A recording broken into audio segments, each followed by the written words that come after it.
देहि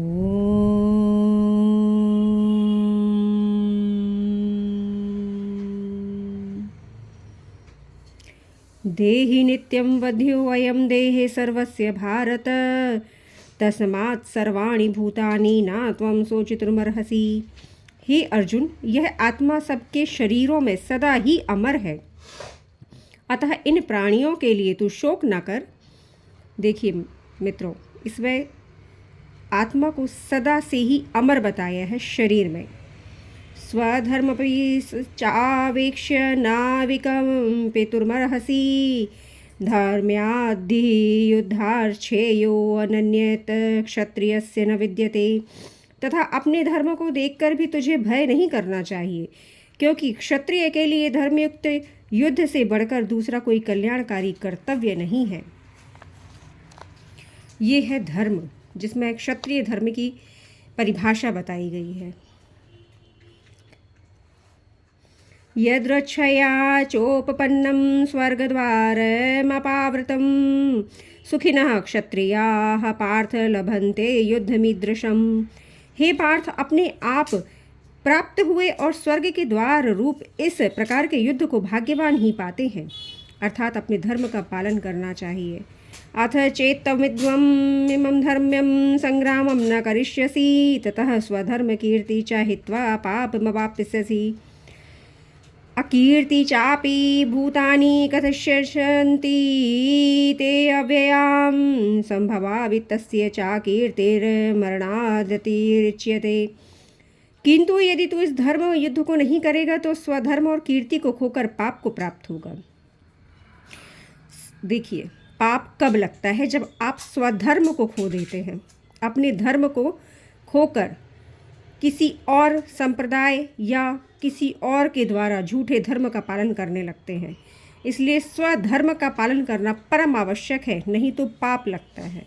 इसमें स्पष्ट बताया गया है कि किंतु यदि तू इस धर्म युद्ध को नहीं करेगा तो स्वधर्म और कीर्ति को खोकर पाप को प्राप्त होगा।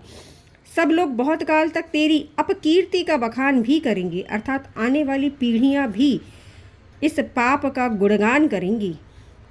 इसलिए अपने धर्म का पालन करना परम आवश्यक है। माननीय पुरुष के लिए अपकीर्ति मरने से भी बढ़कर है। भयाद्रणाद्युपरन्तं मत्स्यन्ते त्वां महारथाः येषां च त्वं बहुमतो भूत्वा यास्यसि लाघवम्। जिनकी दृष्टि में तू पहले बहुत सम्मानित था, अब लघुता को प्राप्त होगा। वे महारथी लोग तुझे भय के कारण युद्ध से हटा हुआ मानेंगे। अवाच्य वादांश्च बहून् वदिष्यन्ति तवाहिताः निन्दन्तस्त्व सामर्थ्य ततो दुःखतरं नु किम्।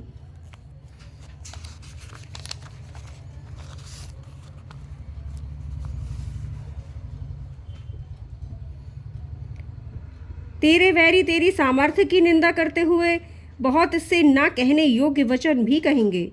उससे अधिक दुख और क्या होगा। हतो वा प्राप्स्यसि स्वर्ग जित्वा वा भोक्ष्यसे महीम् तस्मादुत्तिष्ठ कौन्तेय युद्धाय कृतनिश्चयः। इसके विपरीत युद्ध में मरकर या तो तू स्वर्ग को प्राप्त करेगा अथवा संग्राम में जीतकर पृथ्वी का राज्य भोगेगा। धर्म का अर्थात स्वधर्म का पालन करने वाला स्वर्ग अवश्य जाता है, या तो पृथ्वी पर ही सुख का भोग करता है। इसलिए हे अर्जुन, तू युद्ध के लिए निश्चय करके खड़ा हो जा। सुख दुखे समे कृत्वा लाभालाभौ जया जयौ ततो युद्धाय युज्यस्व नैव पापमवाप्स्यसि। जय पराजय, लाभ हानि और सुख दुख को समान समझकर युद्ध के लिए तैयार हो जा। इस प्रकार युद्ध करने से तू पाप को प्राप्त नहीं होगा। अर्थात अगर किसी भी प्रकार की परिस्थिति कठिन भी हो तो भी अपना कर्म धर्मानुसार करना ही चाहिए। अंत में सुख प्राप्त होगा या दुख, वह विचार नहीं करना चाहिए। ईशा ते अभिहिता सांख्ये बुद्धिर्योगे वित्विमां शृणु बुद्धया युक्तो यया पार्थ कर्मबंधनं प्रहास्यसि। हे पार्थ, उपयुक्त बातें ज्ञान योग के विषय में कही गई हैं। देखिए, ये ज्ञान योग के विषय में बात कही गई है। अब तू कर्म योग के विषय में सुन। मित्रों, आगे अब कर्म योग के बारे में बताया जा रहा है, तो ध्यानपूर्वक सुनिए। नेहाभिक्रमनाशोऽति प्रत्यवायो न विद्यते स्वल्पमपस्य धर्मस्य त्रायते महतो भयात्। इस कर्म योग में आरंभ का अर्थात बीज का नाश नहीं है। अब जो कर्म योग की बात चल रही है उसमें ये बता रहे हैं कि बीज का नाश नहीं है, मतलब बीज तो आपका रहेगा ही। जैसे मैं कहती हूँ ना कि परमात्मा ही बीज का नाश करते हैं, तो भक्ति योग ही सबसे उपयुक्त मानी गई है। इसके बारे में आप जानिए। तो इस कर्म योग में आरंभ का अर्थात बीज का नाश नहीं है, मतलब आप कर्म करेंगे, मृत्यु को प्राप्त होंगे, परंतु मोक्ष प्राप्त नहीं होगा। इस कर्म योग धर्म का थोड़ा सा भी साधन जन्म मृत्यु के महान भय से रक्षा करता है।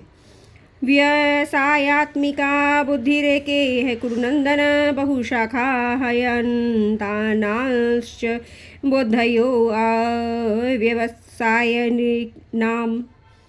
हे अर्जुन, इस कर्म योग में ज्ञानी जनों की बुद्धि तो एक ही होती है, किंतु अस्थिर विचार वाले विवेकहीन सकाम मनुष्यों की बुद्धियां बहुत भेदों वाली और अनंत होती हैं।